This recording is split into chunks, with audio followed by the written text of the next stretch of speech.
Hello friends, કેમ છો તમે બધા? સ્વાગત છે તમારું મારા ચેનલમાં. હું છું કીર્તિ પટેલ અને ચાલો આજે બનાવીએ આપણે મેથી પૂરી. તો મેથી પૂરી એ નાના મોટા દરેકને ખૂબ જ ભાવે છે. એને તમે 1 મહિના માટે સ્ટોર બી કરી શકો છો. નાના બાળકોના લંચ બોક્સમાં આપી શકો છો. સવારના બ્રેકફાસ્ટમાં બી સારું લાગે છે. તો ચાલો આપણે સ્ટાર્ટ કરીએ મેથી પૂરી રેસીપી.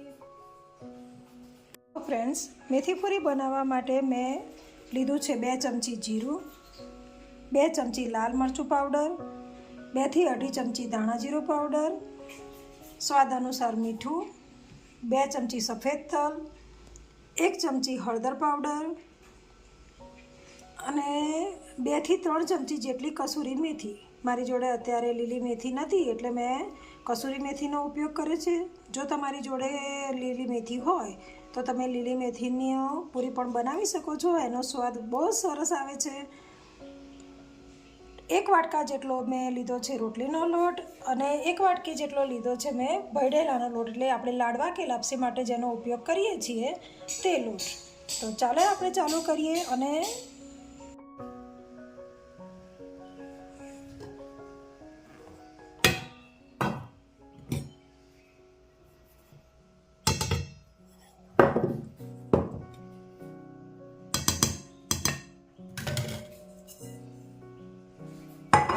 જીરુંને આપણે 2 હાથ વચ્ચે મસળી લઈશું.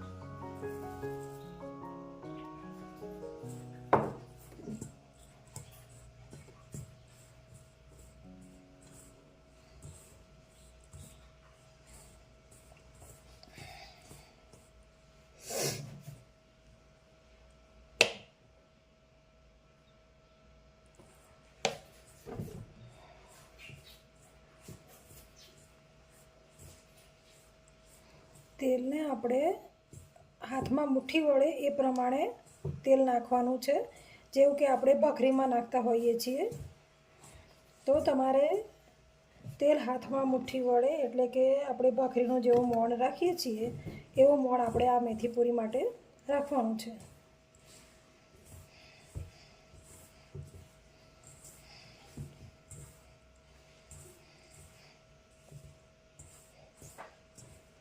તમે જોઈ શકો છો ફ્રેન્ડ્સ, એ મુઠ્ઠી વડે એવું મોણ રાખ્યું છે. હવે આપણે થોડું થોડું પાણી લેતા જઈ અને લોટ બાંધીશું. લોટને એકદમ ઢીલો પણ નહીં અને એકદમ કાઠો પણ નહીં, એ રીતે બાંધવાનો છે.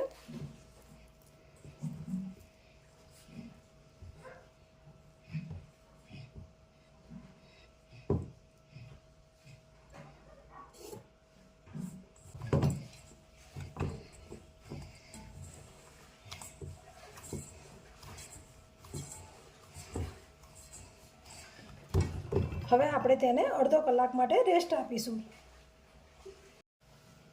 હવે અડધો કલાક થઈ ગયો છે અને તમે જોઈ શકો છો ફ્રેન્ડ્સ, આપણો લોટ પૂરીઓ કરવા માટે તૈયાર છે.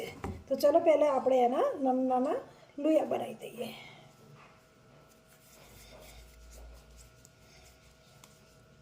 આવી રીતે આપણે તેના નાના નાના શેપમાં લુયા બનાવી દઈશું.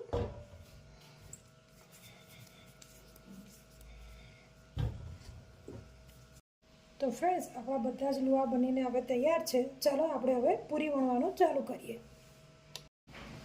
તો ફ્રેન્ડ્સ, આપણે આને બધી જ પૂરીઓને પહેલાં વણી લઈશું અને પછી એકસાથે જ બધી પૂરીઓને તળી લઈશું. પૂરી વણતી વખતે પૂરીને બહુ જાડી પણ નહીં અને એકદમ પાતળી પણ નહીં, એવી થિકનેસમાં રાખવાની છે. તમે જોઈ શકો છો કે મેં એને આ રીતે વણી લીધી છે.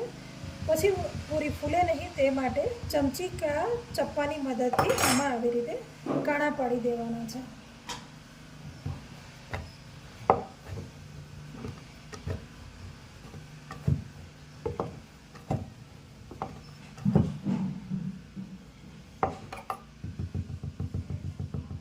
તો ચાલો હવે આપણે બધી જ પૂરીઓ આવી રીતે એકસાથે વણી લઈશું.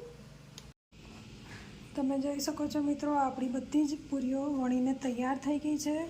તો ચાલો હવે આપણે એને તળી લઈશું. તો ચાલો ફ્રેન્ડ્સ, બધી જ પૂરીઓને આપણે હવે સારી રીતે તળી લઈશું. મેં વણતી વખતે તેલ ગરમ કરવા મૂકી દીધું હતું.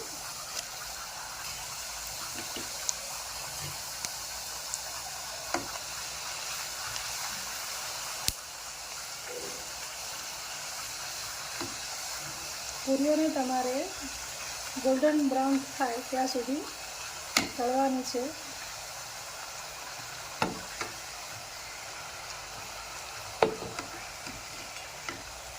જો મેં પૂરીઓને હવે છે ને પલટાવી દીધી છે.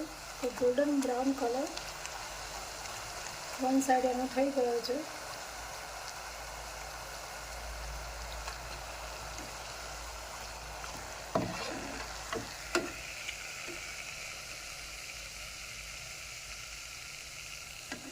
પૂરીઓ આપણી તળાઈને સરસ મજાની તૈયાર થઈ ગઈ છે.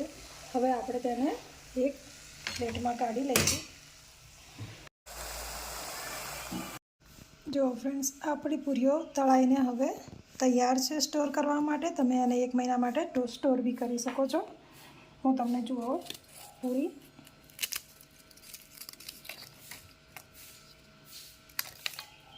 કેટલી કુરકુરી અને એકદમ સરસ મજાની તૈયાર. તો ફ્રેન્ડ્સ, તમને કેવી લાગી મારી મેથી પૂરીની રેસીપી કોમેન્ટમાં જરૂરથી બતાવજો. અને જો તમને તે સારી લાગી હોય તો મારા ચેનલને લાઈક અને સબસ્ક્રાઈબ કરજો અને બેલ આઇકન જરૂરથી દબાવજો, જેથી આગળના વિડીયોની નવી અપડેટ તમને મળતી રહે. જય શ્રી કૃષ્ણ.